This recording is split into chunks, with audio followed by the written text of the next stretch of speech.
Hello students, welcome back to my YouTube channel Education Hub Govind Prajapati.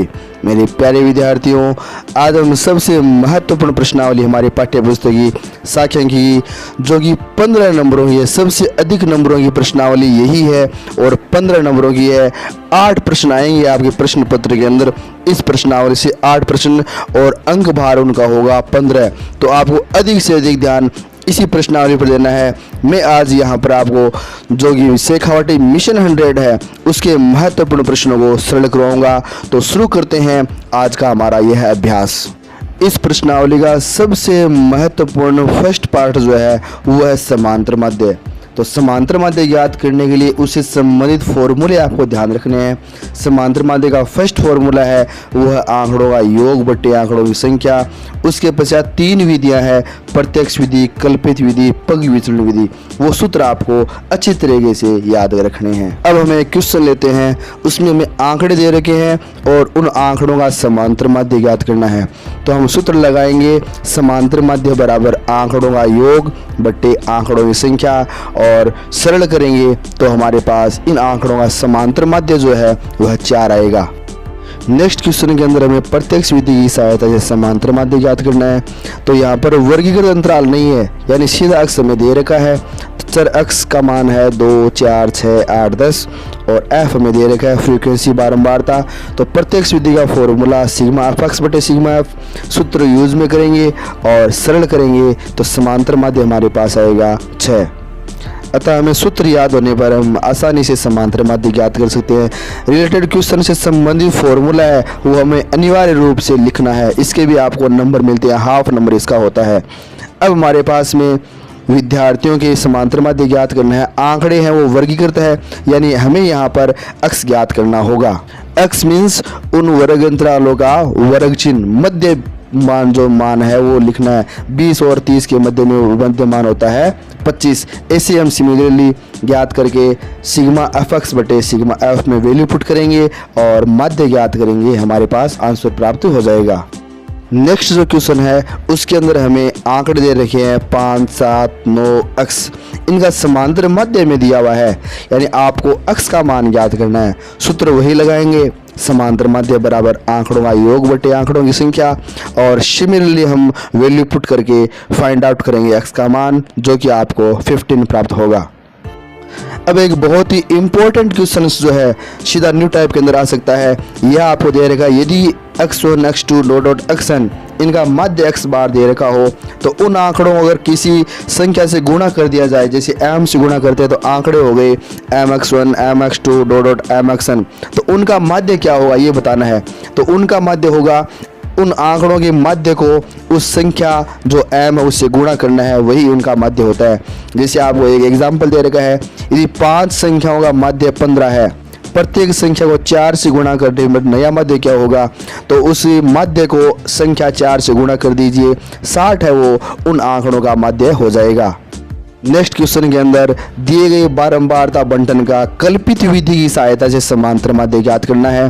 तो यहाँ पर हम सर्वप्रथम मध्यमान अक्ष निकालेंगे, जो कि इनका मध्यमान होगा, वर्ग चिन्ह होगा, और उसके पश्चात उसकी सहायता से हम डी निकालेंगे जो अक्ष माइनस ए होता है, जहाँ पर कल्पित मान हम लगभग मध्य में जो अक्ष का मान होता है, जैसे यहाँ पर 5, 15, 25, 35 और 45 है, तो मध्य के अंदर मान 25 है, उससे अपन कल्पित माध्य मानते हैं। और सिमिलरली हम डी ज्ञात करके एफ डी, यानी अपने को फॉर्मूले में एफ डी चाहिए तो एफ डी निकाल लिया। फिर हम सिग्मा एफ काउंट कर लेंगे, सिग्मा एफ डी काउंट कर लेंगे। ए हमें मालूम है कल्पित माध्य 25 है, और समांतर माध्य कल्पित विधि का सूत्र लिखा हमने ए प्लस सिग्मा एफ डी बटे सिग्मा एफ। उसके अंदर हमने यहाँ पर वैल्यू पुट की है और सरल किया है, सोल्व किया है इसको, तो हमको समांतर माध्य प्राप्त हो जाएगा। नेक्स्ट वस्तुनिष्ठ प्रश्न जो है उनमें हमें दे रखा है प्रथम 5 पूर्ण संख्याओं का माध्य बताओ। प्रथम 5 पूर्ण संख्याएं होती है 0, 1, 2, 3, 4, इनको जोड़ना है और 5 का भाग देना है, तो हमारे पास ये माध्य आएगा 2। नेक्स्ट क्वेश्चन, प्रथम 5 प्राकृत संख्याओं का माध्य होगा। तो प्राकृत संख्याएं होती है प्रथम 5, 1, 2, 3, 4, 5, इनका माध्य अपने पास आएगा 3। नेक्स्ट क्वेश्चन है, उसमें ABC का गणितीय माध्य बताना है, यानी तीनों को जोड़ना है और 3 का भाग देना है। तो राइट आंसर हमारे पास होगा D, A + B + C बटे 3। नेक्स्ट है वर्ग अंतराल 24 से 30 का वर्ग चिन्ह, यानी 24 और 30 के मध्य में वर्ग चिन्ह कौन सा है, मध्यमान 27। B आंसर राइट होगा। नेक्स्ट क्वेश्चन के अंदर हमें बहुलक Z दे रखा है और उसमें पूछा है कि बहुलक वर्ग की बारंबारता। आपको पता है बहुलक वर्ग की बारंबारता F1 होती है, तो सूत्र के अकॉर्डिंग F1 15 है, तो बहुलक राइट आंसर बहुलक वर्ग की बारंबारता A ऑप्शन 15 होगा। नेक्स्ट मोस्ट इंपॉर्टेंट क्वेश्चन गच्ची देने वाला, ये आपको ध्यान रखना है। संख्याओं 1 2 3 n का माध्य बताना है, तो इसका राइट आंसर C ऑप्शन होगा n + 1 बटे 2। n + 1 बटे 2 ये राइट आंसर होगा इसका। नेक्स्ट 7वां क्वेश्चन है, उसमें दे रखा है निम्नलिखित में से कौन आलेख द्वारा निर्धारित नहीं किया जा सकता। तो राइट आंसर है C ऑप्शन माध्य। माध्य को आलेख के द्वारा निर्धारित नहीं किया जा सकता। नेक्स्ट जो क्वेश्चन है उसमें हमें दिए गई बारंबारता बंटन का माध्य दे रखा है और अज्ञात चर P का मान ज्ञात करना है। तो हम फॉर्मूला लगाएंगे प्रत्यक्ष विधि का और वैल्यू पुट करने के पश्चात अज्ञात चर P का मान ज्ञात करेंगे, जो कि 7.5 आएगा। बोर्ड परीक्षा रूपी युद्ध से लड़ने वाले मेरे प्यारे वीर योद्धाओं, आपके लिए हथियार रूपी अन्य वीडियो जो आपके लिए इस युद्ध के अंदर हेल्पफुल होंगे, वह आपको ऊपर इस वीडियो के अंदर जो आई बटन देख रहे हैं उनमें उपलब्ध है।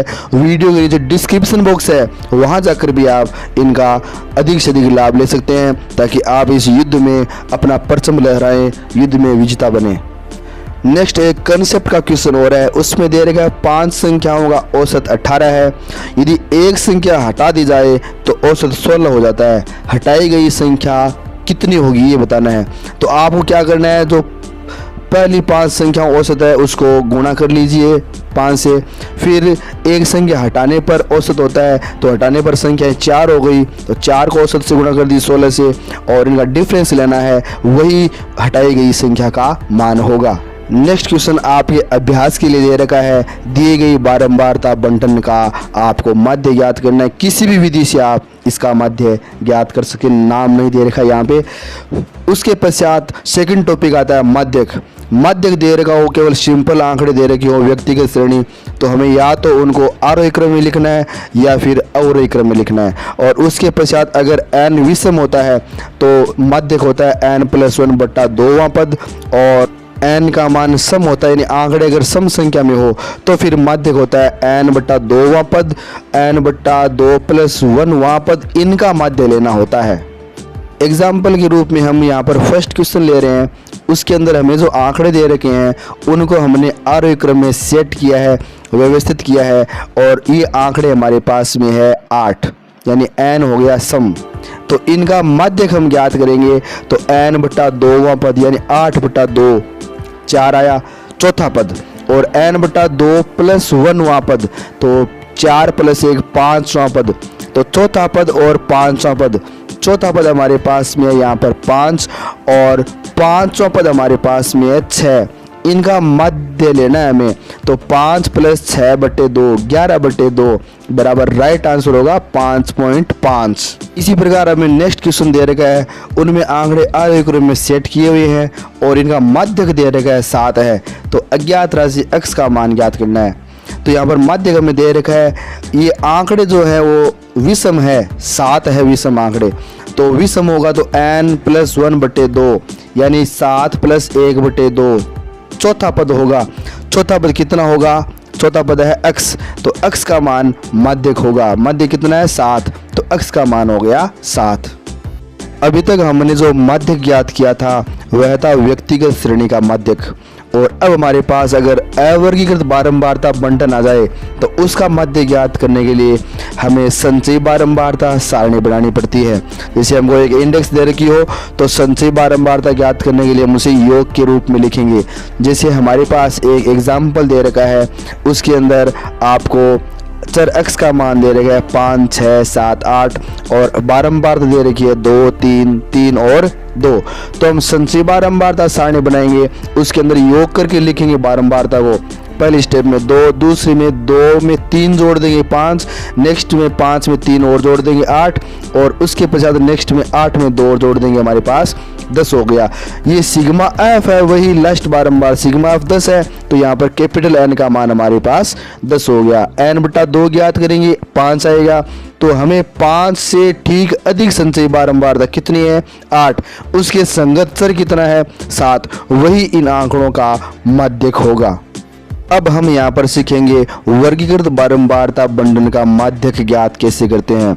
तो ये न्यूमेरिकल क्वेश्चन तो आपने काफ़ी कर रखे हैं, आपकी तैयारी अच्छी तरीके से होगी।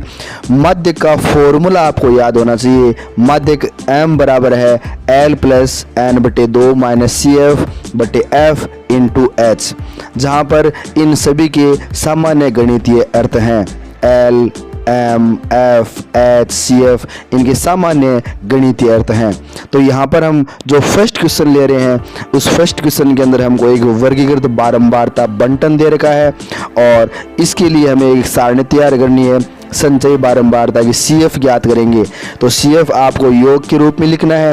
तो सिग्मा F जो आएगा 110, यानी n है, कैपिटल N का मान है 110, तो n बटा 2 हमारे पास आ गया 55। अब हमें माध्यक वर्ग ज्ञात करना है, तो इसके लिए n बटा 2 हमारे पास 55 आया, तो CF देखना है 55 से ठीक अधिक कितना है? 74। उसके संगत जो वर्ग अंतराल है 20 to 30, यह माध्यक वर्ग है। माध्यक वर्ग की निम्न सीमा है वह L होती है, 20 हो गया। वर्ग अंतराल कितना है? H 10 हो गया। F माध्यक वर्ग की बारंबारता 42, और CF माध्यक वर्ग से ठीक पूर्व वर्ग की पिछले वर्ग की बारंबारता वह है 32। अब ये जो वैल्यू हमारे पास है उन्हें हम फॉर्मूले के अंदर पुट करेंगे और आंसर प्राप्त करेंगे। आंसर जो हमारा आएगा वह आंसर माध्यक वर्ग के मध्य में आएगा। मध्य वर्ग 20 से लेकर 30 तक है, तो हमारा आंसर है 20 से 30 के मध्य में आएगा 25.48। यह 20 से 30 के मध्य में है। अब इस प्रश्नावली का सबसे महत्वपूर्ण इम्पोर्टेंट पार्ट जो है वो है बहुलक, और ये सबसे आसान है और इम्पोर्टेंट और है। देखो आप ये, तो यहाँ पर आपको पहले व्यक्तिगत श्रेणी के बारे में बताता हूँ मैं। व्यक्तिगत श्रेणी के अंदर अगर आपको बहुलक ज्ञात करना हो तो उन आंकड़ों में आपको देखना है सबसे ज़्यादा बार कौन आ रहा है, कौन सा आंकड़ा सबसे ज़्यादा बार आता है, वही उन आंकड़ों का बहुलक होता है। बात करते हैं वर्गीकृत बारंबारता बंटन की, उनका बहुलक कैसे ज्ञात करें। तो उसके लिए आपको सूत्र याद रखना है, और उस सूत्र के अंदर आपको वैल्यू ज्ञात करने के लिए बहुलक वर्ग ज्ञात करना होगा। बहुलक वर्ग वह वर्ग होता है जिसके संगत सबसे अधिक बारंबारता हो। बहुलक का सूत्र जो है आपके सामने है, L plus F1 minus F0 बटे 2F1 minus F0 minus F2 multiply H, जहाँ पर इस सूत्र के अंदर जो आप देख रहे हैं उनके सामान्य गणितीय अर्थ हैं। यहाँ पर हम एक एग्जाम्पल लेते हैं, और उस एग्जाम्पल के अंदर आप देख पा रहे हैं सबसे अधिक बारंबारता 25 है। सबसे अधिक बारंबारता कितनी है? 25। तो उसके संगत वर्ग अंतराल जो है 30 से 40 वह बहुलक वर्ग होगा। इस बहुलक वर्ग की निम्न सीमा 30, वह L का मान हो गया। बहुलक वर्ग की बारंबारता F1 वह है 25। बहुलक वर्ग से ठीक पूर्व वर्ग उसकी बारंबारता F0 वो हो गई 20। बहुलक वर्ग से ठीक आगे वाले वर्ग की बारंबारता F2 वह 13, और बहुलक वर्ग का अंतराल H वह हो गया 10। सूत्र के अंदर हम वैल्यू पुट करेंगे, और वैल्यू पुट करके सरल करेंगे तो हमारे पास बहुलक आता है 32.94, जो कि बहुलक वर्ग के मध्य में है। बहुलक वर्ग था 30 से 40, तो 32.94 जो है वो इस बहुलक वर्ग अंतराल के मध्य में हमारा मान है। नेक्स्ट क्वेश्चन है वो हमारे पास, उसमें से कम की प्रकार की संचयी बारंबारता सारणी बनानी है। तो विद्यार्थियों आपको ध्यान रखना है, से कम की अगर आप संचयी बारंबारता सारणी बनाते हैं तो उस पर अपर लिमिट काम में लेनी है। अपर लिमिट जो होगी वर्ग अंतराल की, जैसे 120 है पहले वर्ग अंतराल में, तो हम लिख 120 से कम, सेकंड में 140 से कम, ऐसे लिखना है। और संचयी बारंबारता यानी जोड़ते रहेंगे अपन आगे से आगे। तो इस प्रकार हम एक सारणी तैयार करेंगे, 120 से कम में 12, 140 से कम में 12 प्लस 14 और जोड़ दिए 26 हो गए। और सिमिलरली हम यहाँ पर इनकी वैल्यूज ज्ञात कर लेंगे। तो हमारे पास पॉइंट आएगा A पॉइंट 120 12, B पॉइंट 140 26। इसी प्रकार सिमिलरली हमारे पास पॉइंट प्राप्त होंगे। नेक्स्ट जो क्वेश्चन है उसमें हमें से अधिक की बारंबारता बंटन बनानी है। से अधिक या बराबर लिख सकते हैं हम। तो यहाँ पर ये जो किया हुआ आंसर हो गलत आंसर है, आपको सही आंसर में बता रहा हूँ, आप वो ध्यान से समझिए। यहाँ पर से अधिक या बराबर में लोअर लिमिट निम्न सीमा काम में लेनी है और निम्न सीमा पहले वर्ग में 50, तो आप लिखेंगे 50 से अधिक या बराबर।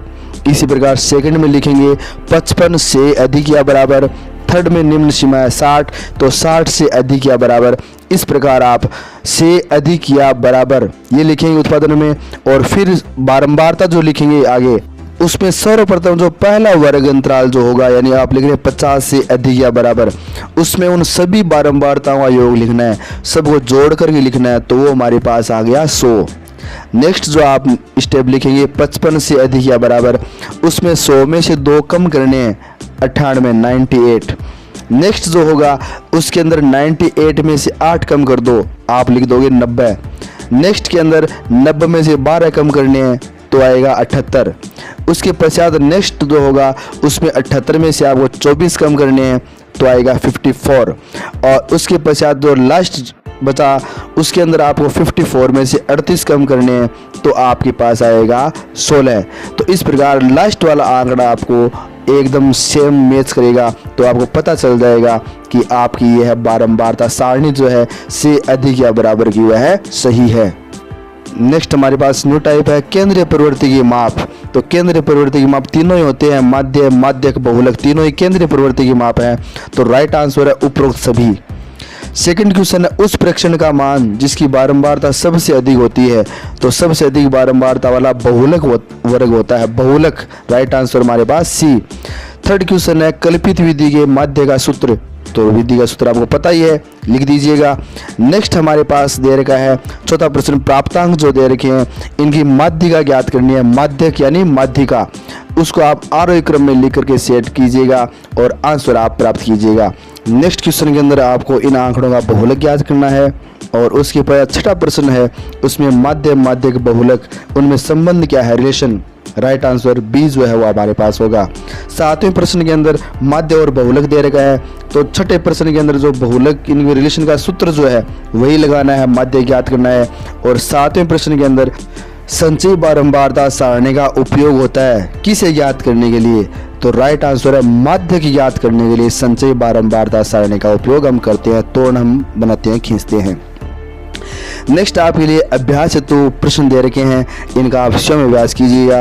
अगर किसी प्रकार की परेशानी हो, कोई डाउट हो, क्लियर नहीं हो रहा हो, प्लीज़ आप कमेंट बॉक्स के अंदर ज़रूर लिख सकते हैं, मैं आपके सॉल्यूशन प्रोवाइड करने की पूरी कोशिश करूँगा। तो मेरे प्यारे वीरों, आज का यह वीडियो आपको कैसा लगा? यदि आपको यह वीडियो पसंद आया है तो प्लीज़ लाइक करें, कमेंट करके बताएं, और आप अपने मित्रों को, यार दोस्तों को अधिक से अधिक इस वीडियो को शेयर ज़रूर कीजिए। शेयर करने का किसी प्रकार का कोई चार्ज नहीं लगता है, आप अधिक से अधिक शेयर करें ताकि वो आपके मित्र जो है वो भी इन हथियार का यूज़ अपने इस बोर्ड की जो परीक्षा रूपी युद्ध है इसके अंदर इस्तेमाल कर सकें और उस युद्ध पर विजय प्राप्त करें, अपनी इच्छित सफलता प्राप्त करें। यदि आप हमारे YouTube चैनल पर पहली बार आए हैं, प्रथम बार आप चैनल पर देख रहे हैं, विजिट कर रहे हैं, तो प्लीज़ हमारा YouTube channel Education Hub Govind Prajapati को सब्सक्राइब करना न भूलें तथा पास ही का बेल आइकन उसे ज़रूर ऑन करें ताकि आगामी सभी प्रकार के वीडियो के नोटिफिकेशन आपको सबसे पहले मिले और आप उस वीडियो का तुरंत लाभ उठा सके। नेक्स्ट वीडियो के अंदर मैं फिर हाजिर रहूँगा, तब तक के लिए धन्यवाद।